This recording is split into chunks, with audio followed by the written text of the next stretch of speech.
Assalamualaikum warahmatullahi wabarakatuh. Kami dari kelompok 3 yang beranggotakan Askaria Murad dengan nomor NIM 1627, Tria Alivia dengan nomor NIM 135, Tisha Deswara dengan nomor NIM 165, Aulia Rahman dengan nomor NIM 167, Hairullah Alberta dengan nomor NIM 192, dan juga Karunia Immanuel dengan nomor NIM 252. Di sini kami akan memaparkan materi mengenai sebuah survei tentang konsep probabilitas. Untuk pembahasannya bisa disimak di video yang berikut ini. Jadi di sini definisi probabilitas adalah ukuran kemungkinan bahwa suatu peristiwa di masa depan akan terjadi. Nilainya hanya bisa berada antara 0 dan 1. Nilai yang mendekati 0 berarti peristiwa tersebut tidak mungkin terjadi. Nilai yang mendekati 1 berarti peristiwa tersebut mungkin besar terjadi. Selanjutnya ada 3 cara untuk menentukan probabilitas: klasik, empiris, dan subjektif. Nah, apa sih probabilitas klasik itu? Jadi probabilitas klasik itu pertimbangkan sebuah percobaan melempar dadu berisi 6. Berapakah probabilitas dari peristiwa munculnya jumlah titik genap di sisi atas? Nah, terus itu nih ada hasil yang mungkin. Terus ada 3 hasil menguntungkan, 2, 3, dan 6. Dalam kumpulan 6 kemungkinan hasil yang sama besar kemungkinan terjadinya. Nah, kalau misalkan probabilitas empiris itu pendekatan empiris terhadap probabilitas didasarkan pada apa yang disebut hukum bilangan besar. Kunci untuk menetapkan probabilitas secara empirik adalah bahwa semakin banyak pengamatan akan memberikan perkiraan probabilitas yang lebih akurat. Nah, ini salah satu contoh dari probabilitas empiris. Nah, selanjutnya ada probabilitas subjektif. Nah, itu ada pengertian dari probabilitas subjektif.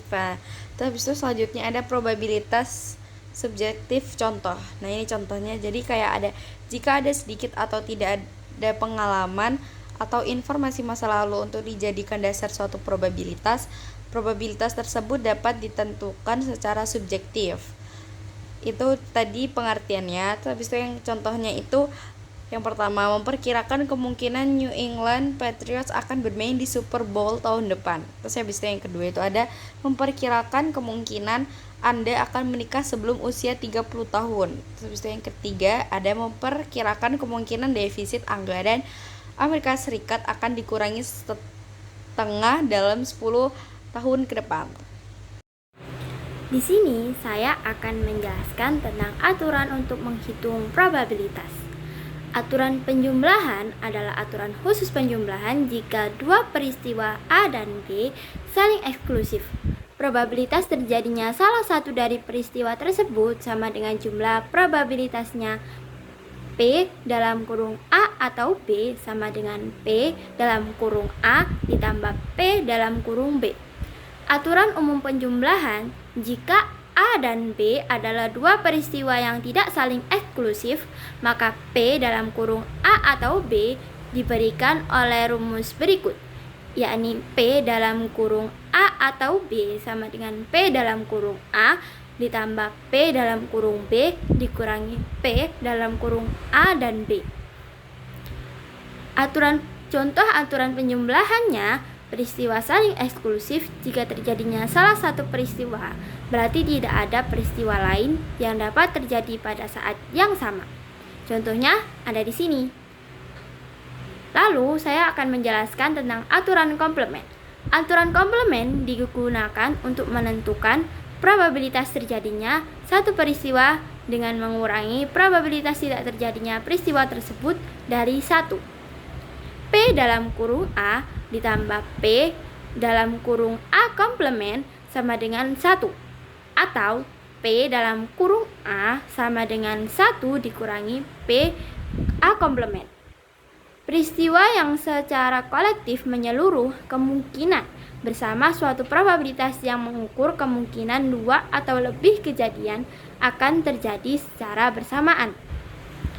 Untuk aturan khusus perkalian, yang pertama, aturan khusus perkalian mensyaratkan bahwa dua peristiwa A dan B bersifat independen. Yang kedua, dua peristiwa A dan B bersifat independen jika terjadinya salah satu tidak mempengaruhi probabilitas terjadinya yang lain. Aturan ini ditulis P dalam kurung A dan B sama dengan P dalam kurung A dikali P dalam kurung B. Contoh aturan perkalian yakni sebuah survei oleh Asosiasi Mobil Amerika mengungkap bahwa 60% anggotanya membuat reservasi penerbangan tahun lalu. Dua anggota dipilih secara acak. Berapakah probabilitas kedua anggota tersebut membuat reservasi penerbangan tahun lalu? Solusinya, probabilitas anggota pertama membuat reservasi penerbangan tahun lalu adalah 0,6. Ditulis sebagai P dalam kurung R1 sama dengan 0,6. Probabilitas anggota kedua yang dipilih membuat reservasi juga, yakni 0,6. Sehingga P dalam kurung R2 juga sama dengan 0,6. Karena jumlah anggota AAA sangat besar, kita dapat mengasumsikan bahwa R1 dan R2 bersifat independen. Jadi, dihitung P dalam kurung R1 dan R2 sama dengan P dalam kurung R1 dikali P dalam kurung R2 sama dengan 0,6 dikali 0,6. Hasilnya 0,36. Saya akan menjelaskan mengenai probabilitas bersyarat. Probabilitas bersyarat adalah probabilitas terjadinya suatu peristiwa tertentu dengan kondisi bahwa peristiwa lain sudah terjadi. Probabilitas peristiwa A dengan kondisi peristiwa B telah terjadi dituliskan dengan P buka kurung A dengan syarat B tutup kurung. Saya akan menjelaskan mengenai aturan perkalian umum. Aturan perkalian umum adalah prinsip dalam probabilitas yang digunakan untuk menghitung kemungkinan dua peristiwa terjadi secara bersamaan, terutama ketika kedua peristiwa tersebut tidak saling bebas atau saling memengaruhi. Aturan ini menyatakan bahwa peluang gabungan dari dua peristiwa A dan B diperoleh dengan mengalihkan peluang terjadinya peristiwa A dengan peluang bersyarat bahwa peristiwa B terjadi jika A sudah terjadi. Secara matematis, rumusnya ditulis sebagai P, A dan B sama dengan P, A dikali P, B dengan syarat A. Contoh. Seorang pegolf memiliki 12 kemeja golf di lemari pakaiannya. Misalnya, 9 kemeja dari jumlah tersebut berwarna putih dan sisanya biru. Dia berpakaian dalam keadaan gelap, jadi dia hanya mengambil satu kemeja dan memakainya. Dia bermain golf 2 hari berturut-turut dan tidak mencuci pakaian. Berapa kemungkinan kedua kemeja yang dipilih berwarna putih? Maka jawabannya yaitu peristiwa bahwa kaos yang pertama yang dipilih berwarna putih adalah W1, probabilitasnya adalah 9/12. Peristiwa bahwa kaos kedua yang dipilih juga berwarna putih diidentifikasi sebagai W2. Probabilitas kondisional bahwa kaos kedua yang dipilih berwarna putih mengingatkan bahwa kaos pertama yang dipilih juga berwarna putih adalah P, W2 dengan syarat W1 atau 8/11 untuk menemukan probabilitas terpilihnya dua kaos putih yang menggunakan rumus probabilitas AB sama dengan probabilitas A dikali probabilitas B dengan syarat A. Dan rumusnya dapat disubstitusikan menjadi 9/12 dikali 8/11 didapatkan 0,55. Selanjutnya saya Alia Rahmawardani dari 6 belakang 167 akan menjelaskan bagian tabel kontingensi. Nah, di sini kita lihat contoh tentang peluang seorang eksekutif yang tetap bekerja di perusahaan meskipun mendapat tawaran lain. Dari 200 orang, ada 120 yang tetap bertahan, jadi peluangnya adalah 0,60. Lalu dari 120 orang itu ada 75 yang sudah bekerja lebih dari 10 tahun, jadi peluang bersyaratnya 75/120. Kalau kita cari peluang gabungannya, hasilnya 0,375 atau 37,5%. Artinya sekitar sepertiga eksekutif tetap bekerja dan mempunyai masa kerja lebih dari 10 tahun. Selanjutnya ada diagram pohon yang sangat berguna untuk menggambarkan hubungan antara probabilitas kondisional dan gabungan. Biasanya dipakai untuk menganalisis keputusan yang mempunyai beberapa tahap. Setiap cabang di diagram pohon mewakili satu tahap peristiwa. Jadi kalau kita melihat pada gambar, tahap pertama menunjukkan apakah seorang eksekutif akan tetap atau tidak di perusahaan. Lalu dari situ bercabang lagi sesuai masa kerja mereka, misalnya kurang dari 1 tahun, 1-5 tahun, 6-5 tahun, dan lebih dari 10 tahun. Setiap cabang mempunyai nilai peluang sendiri dan kalau dijumlahkan semuanya hasil akhirnya harus 1 atau 100%. Diagram ini memudahkan kita untuk melihat hubungan antar peristiwa dan menghitung peluang total dengan lebih sistematis. Pada dasarnya, teorema Bayes adalah sebuah metode untuk merevisi probabilitas awal kita berdasarkan informasi tambahan yang baru kita peroleh. Ini seperti kita memulai dengan perkiraan, lalu memperbarui perkiraan itu ketika kita mendapatkan bukti baru. Teorema Bayes dihitung menggunakan rumus yang mungkin terlihat rumit pada pandangan pertama, tapi konsepnya sangat kuat dalam pengambilan keputusan.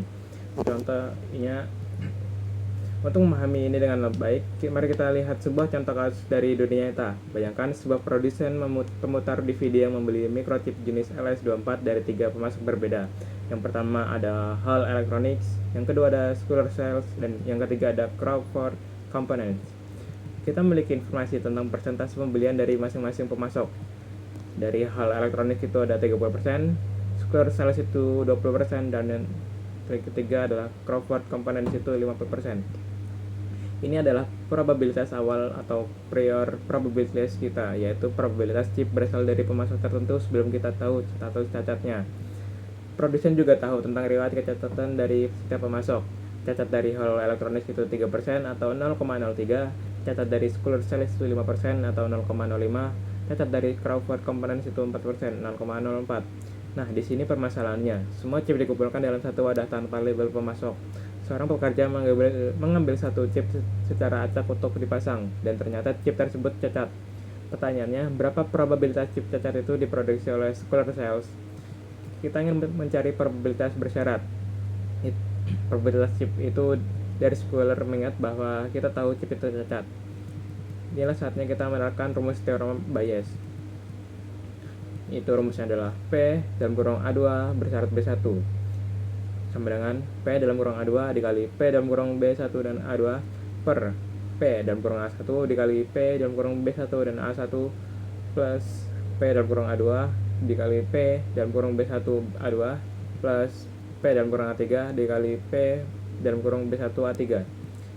Mari kita masukkan angkanya ya. P dalam kurung A2 itu 0,20, itu probabilitas awal dari square. Nah, yang selanjutnya itu dikali dengan P dalam kurung B1 A2 itu 0,5. Nah, maksud saya 0,05. Itu probabilitas cacat jika dari square. Bilangnya itu adalah P dalam A2 dan B1 itu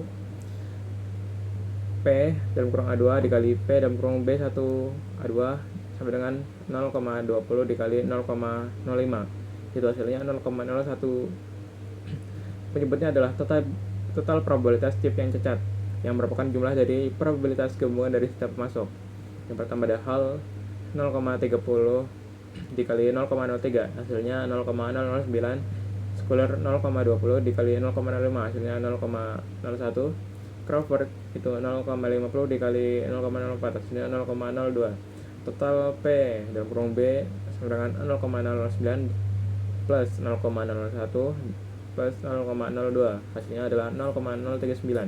Jadi probabilitasnya adalah P dalam kurung A2 B1 sama dengan 0,01 per 0,039 sama dengan 0,2564. Kesimpulannya, probabilitas awal bahwa chip yang dipilih berasal dari Square Cells adalah 20% atau 0,20.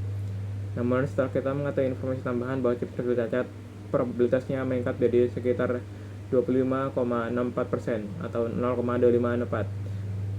Peningkatan ini terjadi karena meskipun Square hanya menjual 20% dari total chip, mereka memiliki tingkat kecacatan yang relatif lebih tinggi 5% dibanding pemasok lain. Aturan perhitungan yang meliputi aturan perkalian, permutasi, dan kombinasi. Pertama, aturan perkalian. Aturannya sederhana. Kalau ada M cara untuk melakukan satu hal dan N cara untuk melakukan hal lain, maka ada M kali N cara untuk melakukan keduanya. Misalnya, seorang dosen punya 10 kemeja dan 8 dasi.